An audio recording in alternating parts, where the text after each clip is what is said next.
These guys are just skipping ever doing 4K 60 again. They're going 4K 120, 10-bit, giving everybody double tall boys right there. Hey, Sony.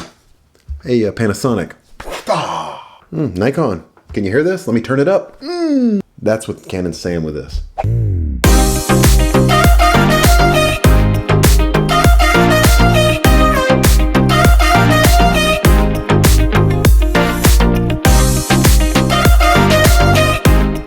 Well, Canon has done it again. They've released a whole round of new specs for their much anticipated Canon R5. Are these specs, can we believe them? Are they going to be real? Is Canon going to cripple it? I feel like there's going to be some way that it's going to have to be crippled. The whole internet's going to go crazy about it when it comes out, but till then we don't know. Thanks for checking out my channel. If it's your first time coming over here, it would be highly appreciated if you'd go ahead and hit that subscribe button down below. Canon did a live stream press conference kind of unveiling some of the specs officially of the new highly anticipated Canon R5 camera. I've got the spec sheet here right in front of me on the computer, so I'm going to be referring to it throughout this video. I ain't gonna lie, they sound pretty impressive. But can we trust them? Can we trust Canon? They have burned us in the past. And it's been a long time since they've done something this innovative. Now, they've got great lenses for that EOS R, and that EOS R, whatever you want to call it, that's a pretty good camera, except for that 4K crop. But we're not talking about that camera. Before I get into any of the specifics of the announcement, let me just tell you, I am not a fanboy of any specific camera. You know, a camera is a camera, whether you use Nikon, Canon, Sony, Panasonic, it's all about the tool. It's just a tool. I'm currently shooting on Sony cameras. I'm shooting this on the A6400, got the A7 III back here. I found for me, currently what's available, Sony was the right camera. Does that mean I'm a diehard Sony guy and I think anybody who doesn't shoot Sony's stupid? Actually, I think quite the opposite. I think anybody who thinks the one specific brand is the end-all be-all, and if anybody who doesn't shoot that brand is stupid, I think they're stupid.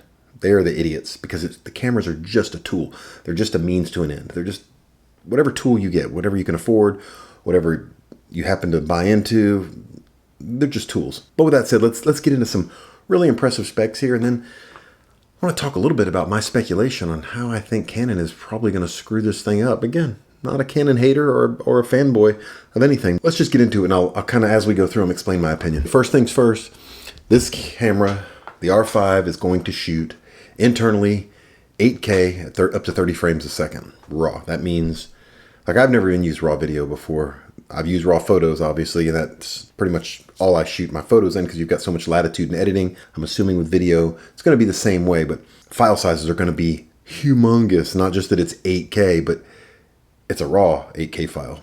Not only is it 8K RAW, 30 frames per second, but it's also recorded at 422 10-bit internally in the camera. That's some good stuff. That's going to make your color grading a whole lot easier. I'm currently shooting on 8-bit.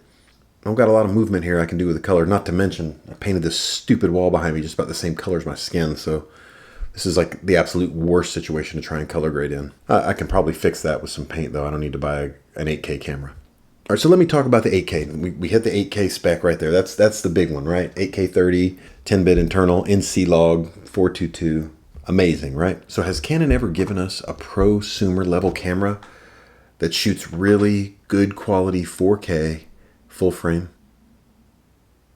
I'm waiting. Wait for your answers.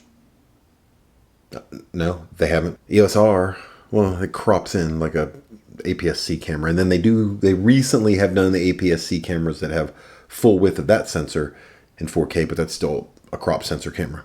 Have they ever done a camera in 4K that does 60 frames a second? That's another question for you.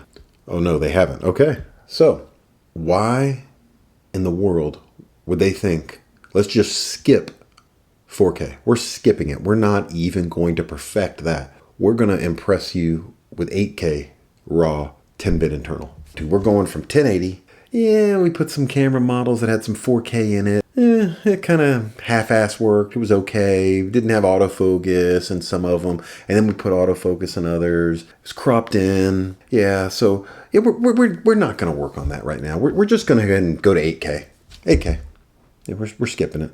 What people were asking for was some killer 4K specs and 10-bit internal and a full flippy screen. So this camera does internally 4K, 120 frames a second. Also 422 10-bit C-Log. Bro, Canon has never done 4K 60 frames a second. Very few cameras have offered 4K 60. These guys are just skipping ever doing 4K 60. Again, they're going 4K 120, 10-bit. Got me a little suspicious though, I gotta be honest with you.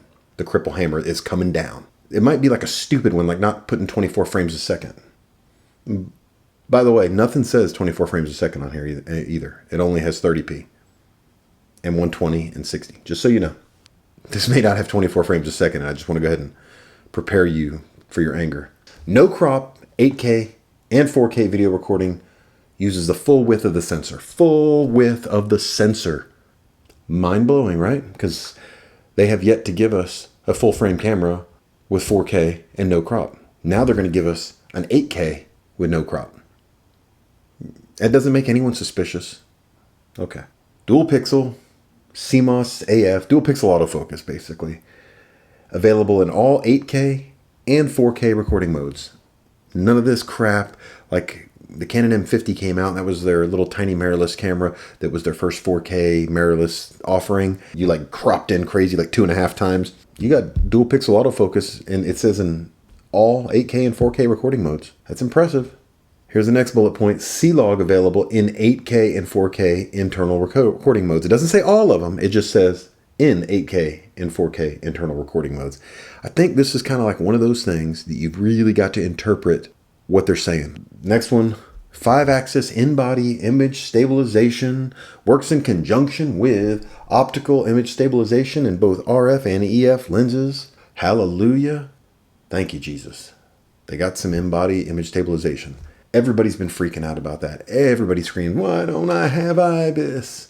Now you got IBIS. Electronic image stabilization, in my opinion, is kind of where it's at. That's just my opinion. Not many companies have done really good of the in-body image stabilization. Olympus does it really well. Panasonic does it pretty darn good. Sony's, it's really good for photography.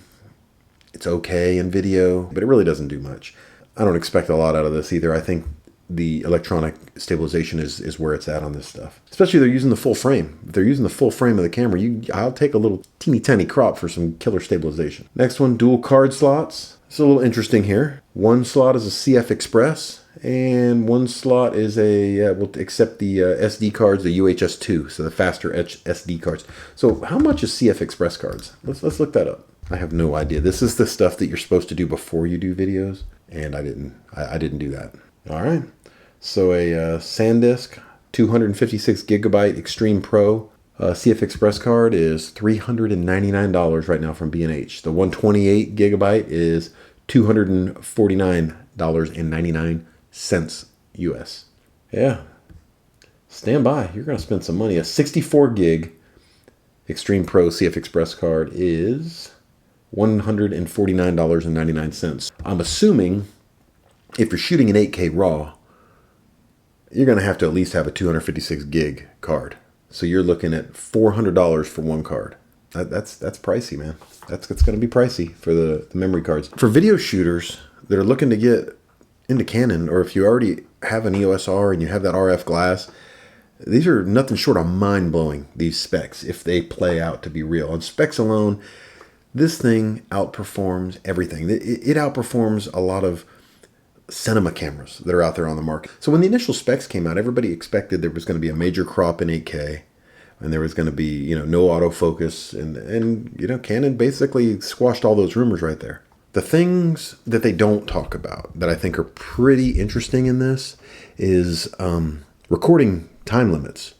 That's like the thing that jumped out at me immediately. There's no explanation of like 30-minute recording limit, 10-minute recording limit, 5-minute, 25 seconds. I mean, like you can do 4K 120 for like a 10-second clip. Like I don't know. I mean, what are we looking at here? That's the big thing that jumped out at me right off the bat was it doesn't give you that. I realized that like their point and shoot cameras are probably from a completely different division than their prosumer DSLR cameras. But I feel like when they came out with the G7X Mark III that they were trying to answer and keep up with Sony and some of the other companies that were releasing cameras with a little bit better specs. And so they released that thing with a full 4K, no crop, mic jack, but it doesn't autofocus worth a crap. It's actually, autofocus is worse on that than it was on the original G7X, and it overheats.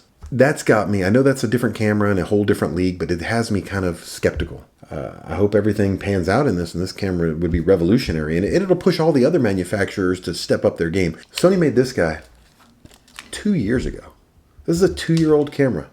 This is the A7 III. Sony released that camera 2 years ago, and it's still relevant today. That's the thing. Everybody's like, well, what's Sony going to do? I mean, no one has caught up with them yet. There's not another camera that's a full frame, mirrorless camera at the same price point as this now. You got to remember, this camera, brand new, only runs $2,000. Nobody else has released a camera in that price point that can compete with this. Nobody. Fuji's got some pretty good cameras. That X-T4 looks pretty good, but it's not full frame.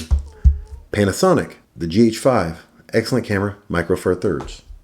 Nobody's got a full frame camera, in my opinion, that competes with this yet. The EOS R, sorry, it doesn't compete with this, in my opinion. It's an excellent camera. It's got the beautiful Canon color science, which in my opinion is a little bit of a myth. I think one prominent person said that at one point, and then everybody just jumps on the bandwagon. I think the colors are fine. Well, other than the stupid yellow background makes it really difficult. So maybe I shouldn't talk about colors. That's probably not a good idea. Everyone's like, Sony needs to wake up because everyone's going to be switching. I hope that everybody who has these A7 IIIs, they all put them up for sale and all their lenses, and they start selling them now, and the market gets flooded and saturated and the prices go down because I'm going to buy them. Not because I'm a Sony fanboy, but this is a pretty darn good camera. It makes some pretty good videos. That A6400 is a pretty darn good camera. I don't really see a need to run out and buy this. It's not going to necessarily make my videos any better. If I was a professional photographer and I made videos for a living, it might be something I would consider. I might get it at some point, but I'm not going to rush out. I'm not going to pre-order. We don't even know the price. We have no idea how much this camera is going to cost. Speculation is that it's going to be between $3,500 and $4,000. I think that's probably right. They got an R6 that I guess is going to be like a dumbed down version of this. Cripple Hammer's going to hit that one hard, I'm sure. And it's probably going to be like $2,500. They're going to try and price that R6 to compete with this guy here, unless you just have invested in an RF glass. I know one of the criticisms of Sony is their lenses are so expensive. Have you seen the prices of the RF lenses? They give Sony a run for their money, and Sony has got a lot more third-party options. Does anybody make any third-party RF mount lenses yet? Leave in the comments below. I don't even know. I guess this is exciting times for cameras. Unfortunately, we've got a major economic meltdown happening because of the global pandemic going on. Between 3,000 and 4,000. I feel like that's going to be tough to swing for a lot of people. You know, if you got one of these and it's working, or if you've got an EOS R and you're happy with it, it's going to be tough to convince a lot of people to spend that money to upgrade. A lot of professional videographers, cinematographers, and photographers. Is that even? What did I just say? I think a lot of them are out of work right now. They're not getting jobs, so are they going to spend this money? Is the hobbyist like me who likes to make videos for YouTube and take pictures on the side, is a guy like me going to invest $4,000 right now? Are you going to have that disposable income available as a hobbyist? I hope this camera lives up to all the hype. I'm not a hater of Canon. I'm not bashing them and telling you Sony's better. For me right now, Sony's better. I'm excited to see, and I hope that I'm wrong and none of this stuff's crippled. I think it's going to be crippled. I think there's going to be a lot of surprises come out, and I'm kind of making this video to kind of get it on the record that there was going to be some surprises, and there is. There's going to either be overheating issues, or there's going to be a ridiculous time limit things, or there's going to be some kind of funky, there's no 24 frames a second? Like, what? They're going to reserve that for cinema cameras? Like, 'cause nothing says there's 24 frames a second on here. Just let me go back and look. Let me make sure. They don't specifically say there's 24 frames a second. I just got to be honest with you. We will see, my friends. We will see. I wish everybody the best. I hope you're doing well. Hope you're still making a living. We'll see you on the next one. Don't forget, hit that subscribe button down below. Show me a little bit of love here. Give me a thumbs up if you like this video. And we'll see you in the next one. Bye.